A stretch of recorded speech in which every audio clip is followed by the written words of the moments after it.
আল্লাহ অনেকে অনেক পেরেশানিতে আছে, এমন পেরেশানি আছে মুখ ফুটে বলতে পারে না, কাউকে বলার ভাষা নেই। আল্লাহ আপনি তো ওই জাত, আপনার কাছে বলার জন্য কোনো ভাষার প্রয়োজন হয় না, আপনাকে বলার জন্য কোনো কথার প্রয়োজন হয় না। আল্লাহ আপনি তো মানুষের অন্তরের খবর জানেন, দিলের খবর জানেন। আলিম বিমা ফিস সুদূর। আল্লাহ কোন পেরেশানি কারো দিলে যদি থাকে, দুনিয়াতে শুনবার কেউ নাই, বলবার কোনো জায়গা নাই, আল্লাহ একমাত্র মানজা আপনি। আল্লাহ আপনার কাছে সকলের পক্ষ থেকে আমরা আল্লাহ সেই পেরেশানিগুলির কথা বলতেছি। আল্লাহ সকলের পেরেশানিকে আপনি দূর করে দেন।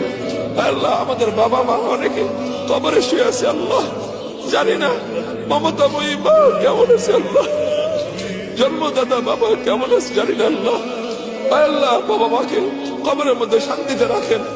আল্লাহ অনেকে তাদের আপন কলিজার টুকরো সন্তানকে কবরে শুয়ে আসছে, আল্লাহ সেই সন্তান, আল্লাহ যে সন্তান একটু ঘুমাইতে না পারলে মায়ের ঘুম হতো না, বাবার ঘুম হতো না, সেই বাবা নিজের হাতে নিজের সন্তানকে কবরে শুয়ে আসছে।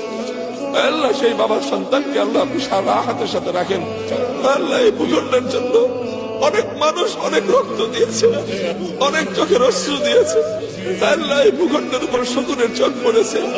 আল্লাহ শত্রুর হাত থেকে, চক্রান্তকারীদের হাত থেকে আল্লাহ আমাদের দেশের প্রতি ইঞ্চি মাটিকে আপনি হেফাজত ফরমান।